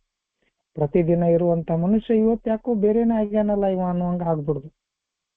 ಒಂದು ಸೈಲೆಂಟ್ ಆಗೋದು, ಇಲ್ಲಾಂದ್ರೆ ಒಂದು ಸುಮ್ಮನೆ ಕುಂದ್ರು. ಮೊದಲಾದ್ರೆ ಪ್ರತಿದಿನ ಒದರೋದು, ಕಿರಿ ಕಿರಿ ಕಿರಿ ಮಾಡೋದೆಲ್ಲ ಇರ್ತಿತ್ತು. ಇಲ್ಲಿ ಜನರಿಗೆ ಅಥವಾ ಮನೆಯಲ್ಲಿ ಇರೋರಿಗೆ ತೋರಿಸ್ಬೇಕಾಗಿತ್ತು, ಇವನಲ್ಲಿ ಏನೋ ಬದಲಾವಣೆಗಳು ಆಗ್ತಾ ಇದಾವೆ ಅನ್ನುವಂಥದ್ದನ್ನ ತೋರಿಸಬೇಕಾಗಿತ್ತು. ತೋರಿಸೋದ ಬೇರೆ, ಅಳವಡಿಸ್ಕೊಳ್ಳೋದ ಬೇರೆ. ಅದಕ್ಕೆ ಹೇಳ್ತಾರ ಅವ್ರು ಡೋಲಾಯಮಾನ ಅಂದ್ರೆ ಇದು ಹಿಂಗ ಇರ್ತದಂತ ಅಲ್ಲ. ಏನೀಗ ಹೇಳ್ತಾರಲ್ಲ, ಡೋಲಾಯಮಾನ ಪ್ರಾತಃ ಕಾಲದಲ್ಲಿ ಎದ್ದು ಕೆಲವೊಮ್ಮೆ ನಮ್ಮನ್ನೇ ನಾವು ಮತ್ತು ಕೆಲವೊಮ್ಮೆ ಇತರರನ್ನು ಎಲ್ಲರನ್ನು ಬೈಯುವ ನಮ್ಮ ಯಾವತ್ತಿನ ನಡತೆಗಿಂತಲೂ ಅಂದಿನ ನಡತೆ ಬಹಳ ವಿಶಿಷ್ಟ ಪ್ರತ್ಯೇಕ ಆಗಿರ್ತದ. ಡೋಲಾಯಮಾನ ಇರ್ತಿತ್ತು. ಇದು ಡೋಲಾಯಮಾನ, ಇದು ಕಾನ್ಸ್ಟಂಟ್ ಅಲ್ಲ. ಎಷ್ಟೇ ಕಾನ್ಸ್ಟಂಟ್ ಆಗಿ ಆರಾಮಾಗಿ ಚಂದಂಗ್ ಜೀವನ ಮಾಡ್ಕೊಂಡ್ ಕುಂತಿದ್ರೆ ನಾವ್ಯಾಕೆ ಹಿಂಗ ಆಗ್ತಿತ್ತು? ಇಲ್ಲ, ಇದು ಡೋಲಾಯಮಾನ ಅಂತ ಹೇಳ್ತಾರ. ಇವತ್ತು ಹೊಸದಾಗಿ ಏನೋ ಹೇಳಾರ ಕಾರ್ಯಕ್ರಮ, ಹೊಸದಾಗಿ ಒಂದು ಜೀವನ ಸಿಕ್ಕದ, ಹೊಸ ದಾರಿ ಸಿಕ್ಕದ, ಬದುಕಿಗೆ ಒಂದು ಉದ್ದೇಶ ಸಿಕ್ಕದ, ಏನೋ ಅತ್ಯಂತ ಅದ್ಭುತವಾದ ಪವಿತ್ರವಾದ ಕಾರ್ಯಕ್ರಮ ಸಿಕ್ಕದ. ದೇವರು ಹೆಕ್ಕಿ ಆರಿಸಿ ತೆಗೆದು ನಮ್ಮನ್ನ ಪಾಪ ಚಲೋ ಚಂದ್ರಾಮ ಇಲ್ಲಿ ಕುಂದೂರ್ ಅಂತ ಹೇಳಿ ಕೊಟ್ಬಿಟ್ಟನ ಕಾರ್ಯಕ್ರಮ. ಹಂಗಾಗಿ ನಾನು ಇವತ್ತು ಚೇಂಜ್ ಆಗ್ಬಿಟ್ಟೀನಿ ಅನ್ನುವಂಥದ್ದನ್ನ ತೋರಿಸ್ಕೊಳ್ಳೋದು. ತೋರ್ಪಡಿಕೆ ಬೇರೆ, ಅಳವಡಿಕೆ ಬೇರೆ. ಕಾರ್ಯಕ್ರಮವನ್ನು ಉಪಯೋಗ ಮಾಡೋದು ಬೇರೆ, ಕಾರ್ಯಕ್ರಮವನ್ನು ಅಡಾಪ್ಟ್ ಮಾಡ್ಕೊಳ್ಳೋದು ಬೇರೆ. Utilisation is different, adaptation is different ಅಂತ ಹೇಳ್ತಾರೆ. ಸೊ ಈ ಡೋಲಾಯಮಾನ ಪ್ರಾತಃ ಕಾಲ ಅಂದ್ರೆ ಮುಂಜಾನೆ ಎದ್ದು ನಮ್ಮನ್ನ ನಾವು ಇನ್ನೊಮ್ಮೆ ಕೆಲವೊಮ್ಮೆ ಬೈಯುವಂತ ನಮ್ಮ ಯಾವತ್ತಿನ ಪ್ರತಿ ದಿವಸ ನಮ್ಮ ಏನು ನಡತೆಗಳಿರ್ತಾವಲ್ಲ ಅವೆಲ್ಲವೂ ಬಹಳ ಚೇಂಜ್ ಆಗ್ಬಿಟ್ಟಿರುತ್ತೆ ಒಂದೇ ದಿನಕ್ಕೆ. ಸೊ ಆರಂಭಿಕ ಸಂದರ್ಭಗಳಲ್ಲಿ ನಾವು ಈ ಸಾಮಾನ್ಯವಾದ ಒಪ್ಪಿಕೊಳ್ಳುವಿಕೆಯನ್ನ ಮಾತ್ರ ಅನುಸರಿಸಿದ್ರೆ ಸಾಕಂತ ಹೇಳ್ಬಿಡ್ತಾರ. ದೊಡ್ಡ ಶಾಣೆ ಆಗ್ಬೇಡ ಫಸ್ಟಿಗೆ ಅಂತ ಹೇಳಿ, ತಲೆಯಾಗಿರ್ಲಿ ಅಂತ ಹೇಳ್ತಾರ. ದೊಡ್ಡ ಶಾಣೆ ಆಗಕ್ ಹೋಗ್ಬೇಡ. ಆರಂಭದ ದಿನಗಳಲ್ಲಿ ಇದು ಏನು, ಹೇಗೆ, ಎಂತ, ಈ ಕಾರ್ಯಕ್ರಮ ಎಂದ್ರೇನು, ಈ ಹೆಜ್ಜೆಗಳು ಯಾಕೆ ಮಾಡ್ಬೇಕು, ಯಾವ ಸಂದರ್ಭಗಳಲ್ಲಿ ಮಾಡ್ಬೇಕು, ಅದಕ್ಕೆ ಏನು ಧೈರ್ಯ ಬೇಕು, ಅದಕ್ಕೇನು ಸಮಯ ಬೇಕು, ಅದಕ್ಕೇನು ಸರಿಯಾದ ತೀರ್ಮಾನ ಬೇಕು, ಅದೆಲ್ಲವನ್ನ ಮೊದಲು ನೋಡೋಕ್ಕಿಂತ ಮುಂಚೆನೆ ಈ ಎಲ್ಲವನ್ನ ಒದರಬೇಡ ಅಂತ ಹೇಳ್ದಂಗಿರು. ಆರಂಭಿಕ ದಿನಗಳಲ್ಲಿ ಏನು ಸಾಮಾನ್ಯವಾಗಿರುವಂತ ಒಂದಿಷ್ಟು ಒಪ್ಪಿಕೊಳ್ಳೋದನ್ನ ನಾವು ಅನುಸರಿಸಿದ್ರೆ ಸಾಕು. ಮುಂದೆ ಹೇಳ್ತಾರ ಅವರು, ಇಂಥ ಸಂದರ್ಭಗಳಲ್ಲಿ ಅತಿ ಸೂಕ್ಷ್ಮವೆನಿಸುವ ವಿಷಯಗಳನ್ನ ಕೆದಕುವುದು ಅನಾವಶ್ಯಕ. ನೋ ಯೂಸ್, ಅದು ಅನಾವಶ್ಯಕನೂ ಕೂಡ. ಅಲ್ಲಿ ಯೂಸೇ ಇರಂಗಿಲ್ಲ, ಅದ್ರ ಬಗ್ಗೆ ಅವಶ್ಯಕತೆನೂ ಇರೋದಿಲ್ಲ. ಅನಾವಶ್ಯಕತೆ ಜೊತೆಗೆ ಅಪಾಯಕಾರಿಯೂ ಹೌದು. ಹುಮ್ಮಸ್ಸಿನಲ್ಲಿ ಜೋಶಲ್ಲಿ ಬಂದು ನಾನು ಮಾಡಿದ ಎಲ್ಲ ತಪ್ಪುಗಳನ್ನ ನನ್ನ ಹೆಂಡತಿ ಮುಂದೆ ಒಪ್ಕೊಂಡ್ಬಿಡ್ತು. ನಾನು ಇನ್ ಮೇಲೆ ಹೊಂಟೀನಿ, ಏದಾಗಿರವ, ಏದೊಳಗೆಲ್ಲ ಹೇಳ್ಯಾರ, ಪ್ರಾಮಾಣಿಕತೆಯಿಂದ ಇರಬೇಕು, ಪಾವಿತ್ರತೆಯಿಂದ ಇರಬೇಕು, ಹಿಂಗಾಗಿ ನಾನು ಹಿಂದೆ ಇದೆಲ್ಲವನ್ನ ಮಾಡೀನಿ, ಅದನ್ನ ನಿನ್ನ ಮುಂದೆ ಪ್ರಾಮಾಣಿಕವಾಗಿ ಒಪ್ಕೊಳಕತ್ತೀನಿ ಅಂತ ಹೇಳಿಬಿಡುದು. ಹೇಳಿಬಿಟ್ರೆ ಏನಾಕೈತಿ, ಏನು ಯೋಚನೆ ಇಲ್ಲ, ಹೇಳಿಬಿಡಕ್ ಮೊದ್ಲೆ ಪ್ರಾಮಾಣಿಕವಾಗಿರೋದಪ್ಪ. ಅದಕ್ಕೆ ಹೇಳ್ತಾರ ಅವರು, ಇದು ಅಪಾಯಕಾರಿ ಆಗ್ತದ ಇದು ರೀತಿ ಮಾಡೋದು. ಈ ಬಗ್ಗೆ ನಾವು ಬಹಳ ನಿಧಾನವಾಗಿ ಕಾರ್ಯನಿರ್ವಹಿಸಬೇಕಾದ ಅವಶ್ಯಕತೆ ಇದೆ. ನಮ್ಮ ವಿವೇಚನೆ ನಮ್ಗೆ ಹೇಳ್ತದ ಯಾವುದನ್ನ ಹೇಳಬೇಕು, ಯಾವುದನ್ನ ಯಾವಾಗ ಹೇಳ್ಬೇಕು, ಅದಕ್ಕೆ ಸಮಯ ಸಂದರ್ಭಗಳು ಬೇಕಾಗ್ತಾವು. ಒಂದಿಷ್ಟು ವಿಷಯಗಳನ್ನ 6.5 ವರ್ಷ ಆದ್ರೂ ಇನ್ನೂ ಹೇಳಿಲ್ಲ ನಾನು. Still I have not told ಹರ್. ನನ್ನ ಹೆಂಡತಿಗೆ ನಾನು ಹೇಳಿಲ್ಲ. ಬೇರೆ ಎಲ್ಲಿ ಹೇಳಬೇಕಾಗಿತ್ತು ಹೇಳಿದ್ವಿ, ಡಿಸ್ಕಸ್ ಮಾಡಿದ್ವಿ, ಅವುಗಳನ್ನು ಪುನರಾವರ್ತನೆ ಮಾಡಕ್ ಹೋಗಿಲ್ಲ. ಆದ್ರೆ ಇವು ಮಾಡಿದ್ದೆ, ಇಂಥ ಎಲ್ಲವನ್ನ ಮಾಡಿದ್ದೆ ಅಂತ ಇನ್ನೂ ತನಕ ನಾನು ಹೇಳಿಲ್ಲ. ಅದರ ಅವಶ್ಯಕತೆ ಇಲ್ಲ ನನಗೀಗ. ಹಂಗಂದ್ರೆ ನೀವ್ಯಾ ಸತ್ಯವಂತರು ಅಂತ ನಿಮ್ ಕ್ವಶನ್ ಬರಬಹುದು. ನೀವು ಮಾಡಿದ್ದೆ ನಿಮ್ ಹೆಂಡತಿಗೆ ಹೇಳಿಲ್ಲ ಅಂತಂದ್ರೆ ನೀವೇನ್ ಸತ್ಯವಂತರು ಅಂತ ನಿಮ್ಗೆ ಕ್ವಶನ್ ಬರ್ಬೋದು. ಅದಕ್ಕಲ್ಲಿ ಹೇಳ್ತಾರ ಅವ್ರು, ಮುಂದೆ ಹೇಳ್ತಾರ ಅವ್ರು, ಬಹಳ ಚಂದ ಹೇಳ್ತಾರ. ಈ ತಲೆಯಾಗಿ ಇಟ್ಕೋಬೇಕು. ನಾವ್ ಹೇಳಕ್ ರೆಡಿ ಅದೀವಿ. ನಮ್ಮ ಬಗ್ಗೆ, ನನ್ನಲ್ಲಿ ಇರುವಂತ ಕೀಳುತನದ ಬಗ್ಗೆ, ನನಗಾದ ಎಲ್ಲ, ನನ್ನಲ್ಲಿದ್ದಂತ ಎಲ್ಲ ಕೀಳುತನವನ್ನ ಹೇಳಬಹುದು. ಹೇಳಕ್ ನಾನು ರೆಡಿ ಅದೀನಿ, ಇಲ್ಲ ಅಂತಲ್ಲ. ಆದರೆ ಮತ್ತೊಬ್ಬರ ಮಾನಸಿಕ ಶಾಂತಿಯನ್ನು ಒತ್ತೆ ಇಟ್ಟು ನನ್ನ ಮಾನಸಿಕ ಶಾಂತಿಯನ್ನು ಗಳಿಸಿಕೊಳ್ಳುವುದು ಮೂರ್ಖತನದ ಕೆಲಸ. ಮತ್ತೊಬ್ಬರ ಶಾಂತಿಯನ್ನ ಭಂಗ ಮಾಡಿ ನನಗೆ ಶಾಂತಿ ಸಿಗಲಿ ಅಂತ ಬಯಸುವುದು ಮೂರ್ಖತನದ ಕೆಲಸ ಅಂತ ಹೇಳ್ತಾರ. ಇತರರ ಮಾನಸಿಕ ಶಾಂತಿಯನ್ನು ಒತ್ತೆ ಇಟ್ಟು ನಮ್ಮ ಮಾನಸಿಕ ಶಾಂತಿಯನ್ನು ಗಳಿಸಿಕೊಳ್ಳಲಾರವೆಂಬುದನ್ನು ಮರೆಯಲಾಗದು. Should not forget. ನನಗೆ ಶಾಂತಿ ಬೇಕಂತ ಹೇಳಿ ನನ್ನ ಮನಸ್ಸಿನಲ್ಲಿರುವುದನ್ನ ಎಲ್ಲವನ್ನ ಖಾಲಿ ಮಾಡಲಿಕ್ಕೆ ಎದುರಿಗಿದ್ದವರ ಮನಸ್ಸಿನಲ್ಲಿ ಅಶಾಂತಿಯನ್ನ ಮೂಡಿಸುವುದು. ಈಗ ಮೇಲೆ ಎಲ್ಲ ಹೇಳಿದ್ರ ಏನಾಗ್ತದೆ? ಹೆಂಡತಿಗೆ ಹೇಳಿದ್ರೆ ಏನಾಕೈತಿ, ತಂದೆ ತಾಯಿಗೆ ಹೇಳಿದ್ರೆ ಏನಾಕೈತಿ, ಅಣ್ಣ ತಮ್ಮರಿಗೆ ಹೇಳಿದ್ರೆ ಏನಾಕೈತಿ, ಮಕ್ಕಳಿಗೆ ನಾನು ಇಂಥದ್ದು ಎಲ್ಲವನ್ನ ಮಾಡೀನಿ ನಿಮ್ಗಂತ ಹೇಳಿದ್ರೆ ಏನಾಗ್ತದೆ? ಅದಕ್ಕೆ ಹೇಳ್ತಾರ ಅವರಲ್ಲಿ, ನಾವು ಸರಿಯಾಗಿ ನಿರ್ವಹಿಸಬೇಕಾದ ಅವಶ್ಯಕತೆಯನ್ನು ನಮ್ಮ ವಿವೇಚನೆಯು ನಮಗೆ ತಿಳಿಸ್ತದೆ. ಸಮಯ ಬರ್ತದ. ಅದಕ್ಕೆ ಸಮಯ ಬಂದಾಗ ನಿಮ್ಮ ಬಾಯಿಯಿಂದ ಆ ಸಮಯ ಆಟೋಮೆಟಿಕ್ ಆಗಿ ಆ ಧೈರ್ಯನೂ ಬರ್ತದ, ಆ ಸಮಯನೂ ಬರ್ತದ, ಆ ಸತ್ಯನೂ ಹೊರಗೆ ಬರ್ತದ. ಅಲ್ಲಿ ಒಟ್ಟೆ ಕಾಲಕ್ಕಾಗಿ ಕಾಯಬೇಕು, ಸಮಯಕ್ಕಾಗಿ ಕಾಯಬೇಕು ಅನ್ನುವಂಥದ್ದು ನಮಗೆ ವಿವೇಚನೆ ಇರಬೇಕು. ಸುಮ್ಮನೆ ಎಲ್ಲವನ್ನ ನಾವು ಹೇಳಿ ಬಿಡ್ತೀವಿ, ಸತ್ಯವನ್ನ ಒಪ್ಪಿಕೊಂಡು ಬಿಡೋಣ, ಮಾಡಿದ ಪಾಪಗಳನ್ನ ಎಲ್ಲವನ್ನ ತೋಡಿಕೊಂಡು ನಾವು ಹಗರಾಗಿ ಬಿಡೋಣ ಅಂತಲ್ಲ. ಹಗರಾಗ್ರಿ ಬ್ಯಾಡ ಅನ್ನೋದಿಲ್ಲ. ಹಗರ ಹೇಗೆ ಆಗ್ತೀರಿ, ಯಾರು ಮುಂದೆ ಆಗ್ತೀರಿ, ಎಲ್ಲಿ ಆಗ್ತೀರಿ, ಯಾವ ಸಂದರ್ಭದಲ್ಲಿ ಆಗ್ತೀರಿ, ಅದರಿಂದ ಇನ್ನೊಬ್ಬರಿಗೆ ಏನ್ ಆಗ್ತದ ಅನ್ನುವಂಥದ್ದನ್ನು ಯೋಚನೆ ಮಾಡಬೇಕು. ಇಲ್ಲಿ ನಾನು ನನ್ನ ಬಟ್ಟೆಗಳನ್ನ ಕಳೆಯುವುದು ಇಂಪಾರ್ಟೆಂಟ್ ಅಲ್ಲ. ನನ್ನ ಬಟ್ಟೆಗಳನ್ನ ಕಳೆದ ನಂತರ ಇದರಿದ್ದವ್ರಿಗೆ ಏನ್ ಘಾಸಿ ಆಗ್ತದ ಅದನ್ನು ನೋಡ್ಬೇಕಾಗೈತೆ. ಅವರು ಯಾವ ಮನಸ್ಥಿತಿಗೆ ಹೋಗ್ತಾರ, ಏನನ್ನ ಅನುಭವಿಸ್ತಾರ ಅನ್ನುವಂಥದ್ದು ನೋಡ್ಬೇಕಾಗೈತಿ. ಇನ್ನೂ ಒಂದು ಹೆಜ್ಜೆ ಹೋಗಿ ಜೋರಾಗಿ ಹೇಳ್ಬೇಕಂದ್ರೆ, ನನ್ನಷ್ಟಕ್ಕೆ ನಾನು ನಗ್ನನಾಗುದು ಬಹಳ ಸರಳ. ನಾನು ನಗ್ನನಾದ ನಂತರ ನನ್ನನ್ನು ನೋಡೋರು ಹೆಂಗಿರ್ಬೇಕು. ನಗ್ನ ಅಂದ್ರೆ ಇಲ್ಲಿ ಆ ಇದಕ್ಕೆ ತಗೊಳಕ್ ಹೋಗ್ಬೇಡ್ರಿ. ಬಟ್ಟೆ ತೆಗೆದು ಪ್ರಾಕ್ಟಿಕಲಿ ಆಗಿ ಬಟ್ಟೆ ತೆಗೆದಂತ ತಗೊಳಕ್ ಹೋಗ್ಬೇಡ್ರಿ. ನನ್ನನ್ನು ನಾನು ಸ್ವಚ್ಛ ಆಗೋದು, ನನ್ನ ಮನಸ್ಸಿನಲ್ಲಿರೋದನ್ನು ಎಲ್ಲವನ್ನ ಹೊರಗೆ ಹಾಕಿಬಿಟ್ರೆ ಅಂತ ತಿಳ್ಕೊಡ್ರಿ. ಸೊ ಅದಕ್ಕೆ ಹೇಳ್ತಾರ ಅವರು, ನಮ್ಮ ಶಾಂತಿಯನ್ನ ಉಳಿಸ್ಕೊಳ್ಳಿಕ್ಕೆ, ನಮ್ಮ ಶಾಂತಿಯನ್ನ ತಂದುಕೊಳ್ಳಿಕ್ಕೆ, ಮರುಶಾಂತಿಯನ್ನ ಮರುಸ್ಥಾಪಿಸ್ಲಿಕ್ಕೆ, ಮೊದಲಿನ ಶಾಂತಿಯನ್ನ ಮರುಸ್ಥಾಪಿಸಲಿಕ್ಕೆ ಅಥವಾ ಪುನರ್ನೆಲೆಗೊಳಿಸ್ಲಿಕ್ಕೆ ನಾವು ಇನ್ನೊಬ್ಬರ ಶಾಂತಿಯನ್ನ, ಇನ್ನೊಬ್ಬರ ಪ್ರಶಾಂತತೆಯನ್ನ ಹಾಳು ಮಾಡುವಂತಿಲ್ಲ.